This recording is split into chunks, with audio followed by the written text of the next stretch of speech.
Ang tanong ko dito, paano po ba maging magaling na salesman? Simple lang yan. Yung salesman namin, nasa sa'yo yan eh. Alam, maraming bagay na pagtitinda. Pangalawa, tingnan mo kung ano yung...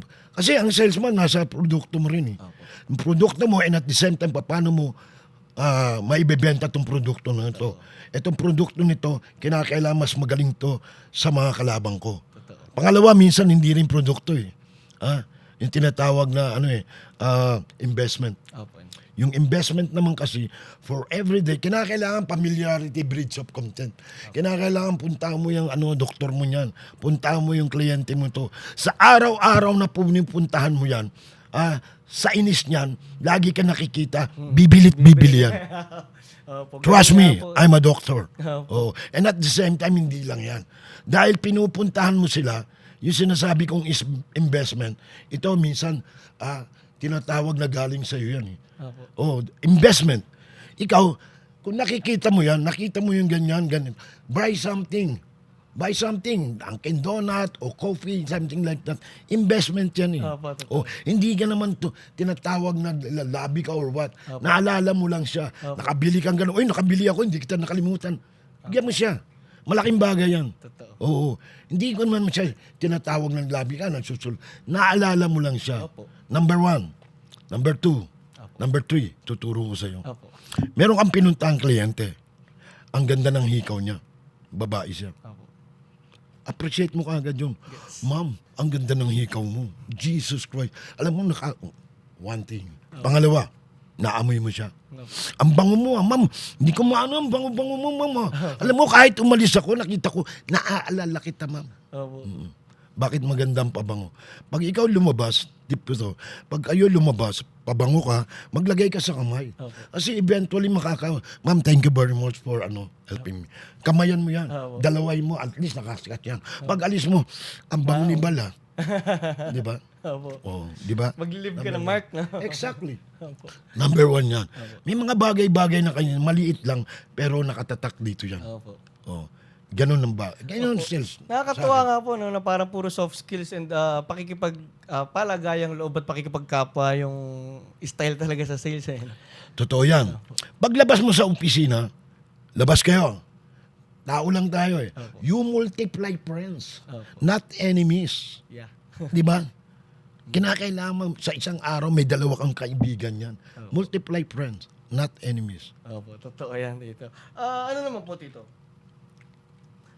Di ba po kasi sa sales, siyempre papasok na yung charisma. And kayo po ngayon, nakilala ko kayo sandali pa lang, napakalakas po ng charisma niyo. Sabi nga raw nila, ano ba meron ako? Sabi ko.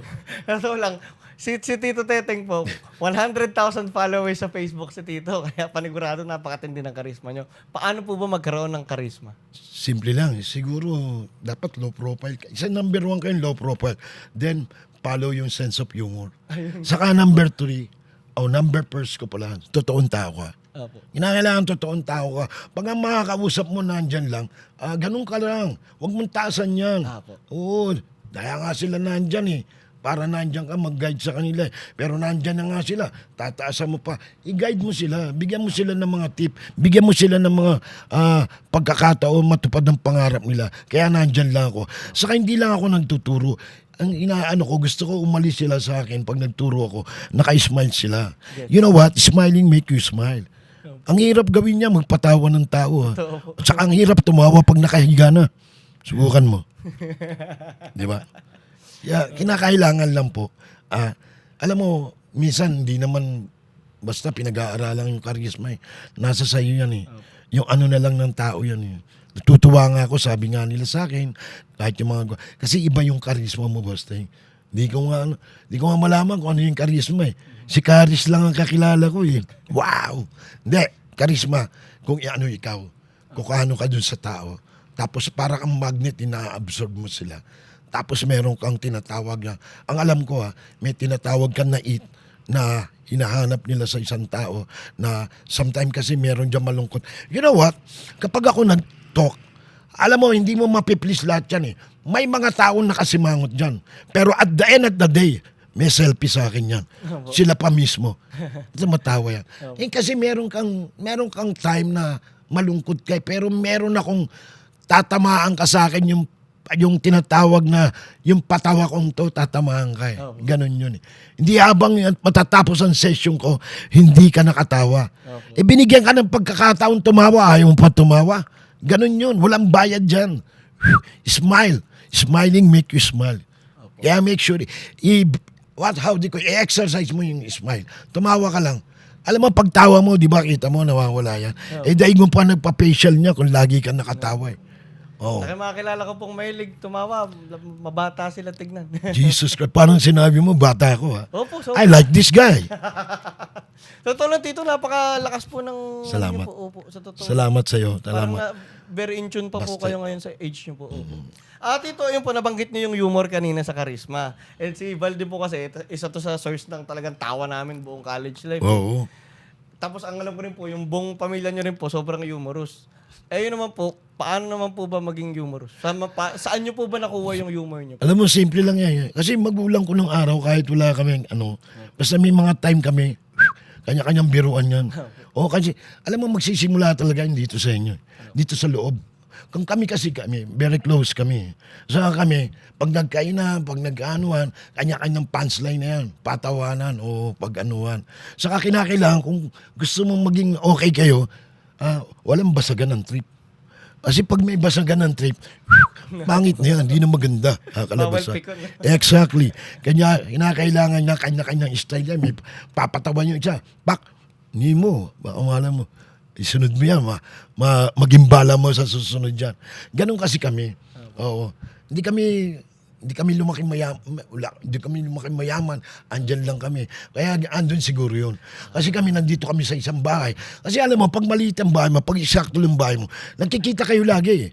Tanda mo, compared to malaking bahay, lahat kayo, lalaki ng kwarto. Di ba? Pagdating mo sa opisina, hindi mo makikita yan. Nasa kwarto lahat yan. May kanya-kanyang TV yan. Sa amin, iisa lang ang TV namin, siksikan pa kami. O di nandun kami lahat.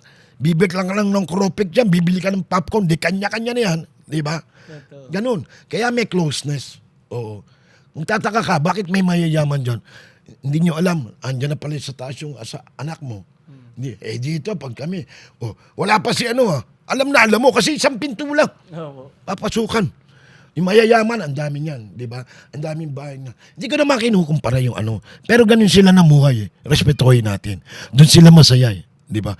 Pero ang sa akin lang kasi, hindi naman kinakailangan maging mayaman ka, malaki ang bahay mo para maging intact at maging masaya ang pamilya. Maging masaya lang kayo lagi. Dahil mo pa mayaman, may Choice pera. po talaga ang pagiging masaya. No? Yes, number 1 yan. Alam mo, anything na kung saan ka masaya, exercise mo yun. Oo. Doon ka masaya Kasi pag hindi ka masaya sa isang bagay na ginagawa mo, ano pa silbi mo sa mundo? Totoo. Di ba? Saka hindi rin po kayo mapapagod pag masaya kayo sa ginagawa. Exactly. Alam mo, ang trabaho hindi mahirap yan kapag gusto mo. Totoo. Umihirap lang ang trabaho kasi ayaw mo. Pero kung gusto mo yan, Jesus Christ, parang naglalaro ka lang dyan.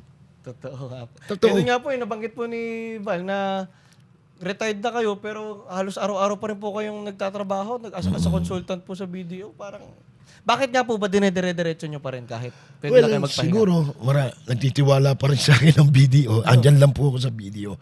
Ako po ikakibat ng mga OFW hanggang may buhay. Kung kailangan pa rin ako mag-advise, kung nandito lang po ako. Kasi ever since yung mga OFW, kinakailangan pa rin ng giya niyan.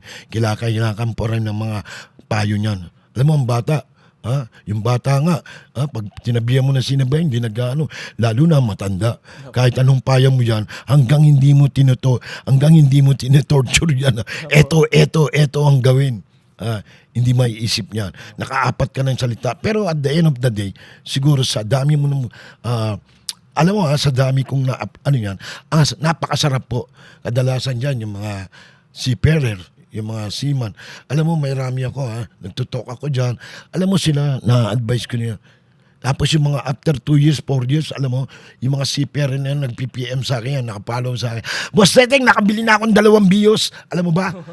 Grab to. Boss Teteng, mayroon na po akong condo. Napakasarap, di ba? Boss Teteng, eto po yung farm ko. Meron nga dyan, si Eric, dating seaman niya, dati niya sabi niya sa akin, Boss Teteng, Di ba natatandaan mo, 2 lang ang anak ko nung araw. Boss Teteng, 4 na sila, oh. Kita mo? Nadagdagan din. Oo. Maraming bagay na ano sa akin. Alam mo, natutuwa ko lalo na yung mga ganun. Hindi naman kinakailangan, meron lang na bago sa buhay mo. Napakasarap na. Napakasaya ko niyan. Kasi yung impact na yun, lasting yun eh. Kumbaga, hindi siya material na parang mismo binigay mo sa kanya, pero yung naging impact sa buhay niya nun. Di ba napakasarap nung sinasabi si Boss Teteng, andito na po, nakapag-ipon na po ako, Boss Teteng, nandito na po. Dati-rati po, hindi ako naniwala eh. Dati-rati po, ang BDO ganun eh. Well, hindi mo malalaman na ang BDO ganyan ang serbisyo kung hindi mo susubukan. Totoo. Di ba? Eh, kunyari, nag-open ka ng account sa akin, hindi mo nahulugan, tanungin mo na sarili mo. Bakit ka pa nag-open ng account? Opo. Di ba? Nasa iyo ang